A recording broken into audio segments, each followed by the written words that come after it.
This tour, quite a lot of rehearsal. Oh dear. A lot of rehearsal because it's a new group.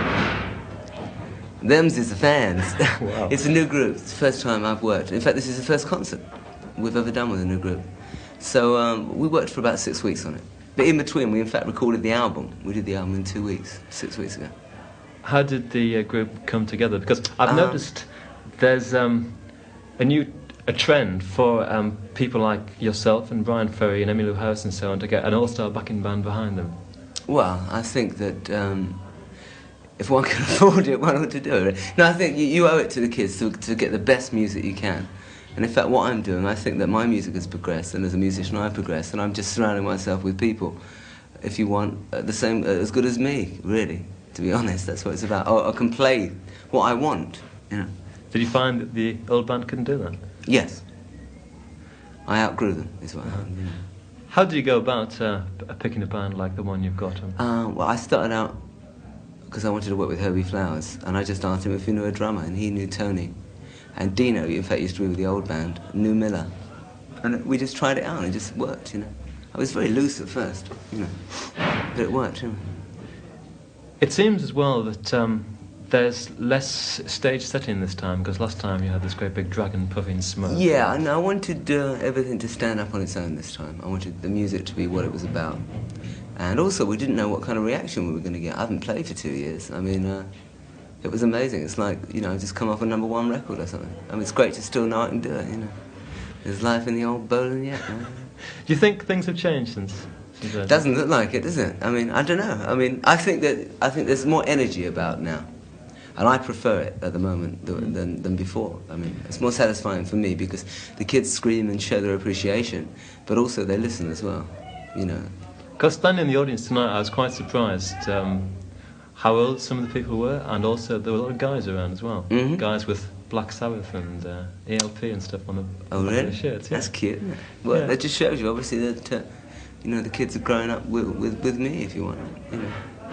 And I respect that, and I appreciate that, you know. It would be awful to play to, like, 10-year-old kids again, you know. I mean, I dig 10-year-old kids, but not all the time. Only sometimes.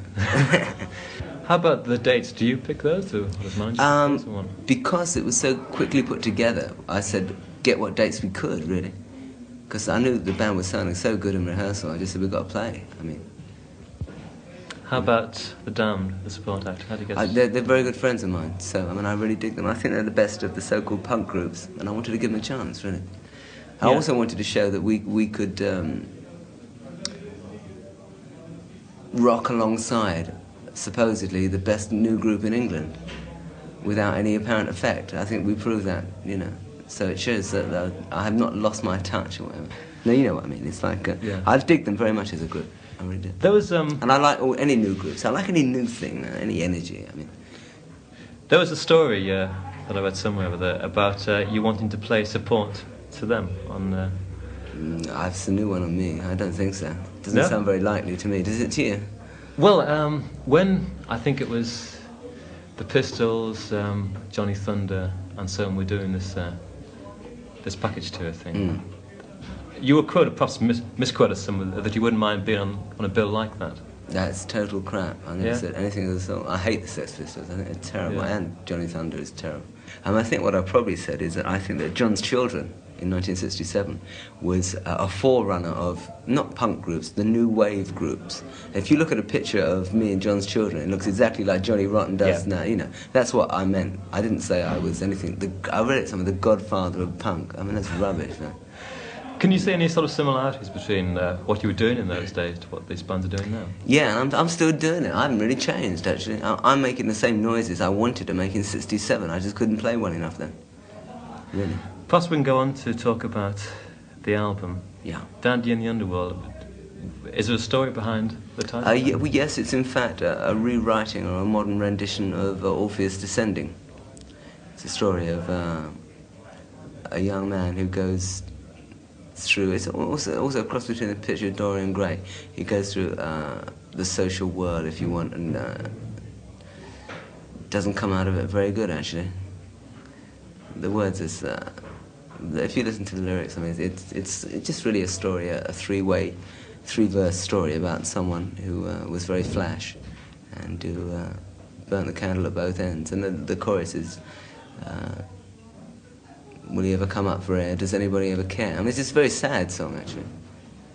Because he's a dandy in the end. You can see people getting submerged and submerged in the underworld, right? Well, submerged in whatever they're doing, really. Yes, yeah.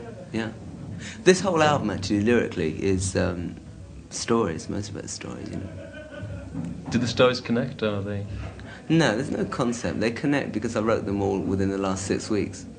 So that's some kind of connection. Where are you drawing your inspiration and sources from, apart from that? Skunk rock. Skunk rock. Skunk rock is it's where I get the smell of my songs from. No, just my head, really. And the energy that's happening. I mean, 77 is a good year. It just felt right, I don't know, to record. It felt good. I was bored of sitting about, really, yeah. Do you find I owed it to the fans as well, I know, because we still get about 10,000 letters a week, and it was very obvious that they wanted me to play. And it was obvious that I wanted to play, and they see no reason why I shouldn't do it, Do you find that the things that you're reading influence what you're doing at the time? No, not anymore. I'm reading a book on child psychology at the moment. No songs in Doesn't there? mean I'm going to pick a dummy up and sort of sack it. It seems that you, more than perhaps just about anybody else who's in your position and perhaps in the sort of super heyday of T-Rex mania, have been a master of your own destiny. You're doing, think so? Yeah, you're steering yourself in a way that, for example, certainly the groups of the 60s never did, and certainly you can imagine people like the Rollers, or perhaps even people like the Pistols, have never managed to do. You seem far more in command of the situation. Well, I had a lot of time, a lot of problems at various times, and after like 7 years of trying to make it, you really do learn. You learn a lot, and I think I've learned all the pitfalls of this business. And I'm not a good businessman. I just don't do things that I don't like to do. You've got a reputation for being very shrewd and I know, I'm not at all. So where do you think this comes from? I don't know. Same places the Godfather of Punk comes from. Yeah. I'm not shrewd, no, I just do what I want to do. I tell you what, I've got a very good nose for what's happening at the time. I'm commercially geared to enjoy myself, that's what it is, and I like to enjoy myself. So what I'm happens? a hard worker as well, Yeah. which is a lot to do with that. I mean, I enjoy work, What's next? I don't know, we get this tour done and then we go to America. Yeah. Because I haven't done anything in 2 years in America, and I've got to go and blow their minds over there next. How different is America to here? For me, I had contract problems and I haven't had a record out for 3 years. So I'm going to have to start all over again. Which will mean what? Doing things like I'm doing now, just going out and playing, really. You often hear about bands having contract problems that mean that they either can't write their own material or they can't get records out. Yeah. I mean, what happens in a situation like that? You don't put any records up. There are certain things in it that get put in there, or you don't comply. In my case, it was artistic control, and I didn't agree with the way they wanted to present T-Rex. So I told them to screw it. The record company said, we want it like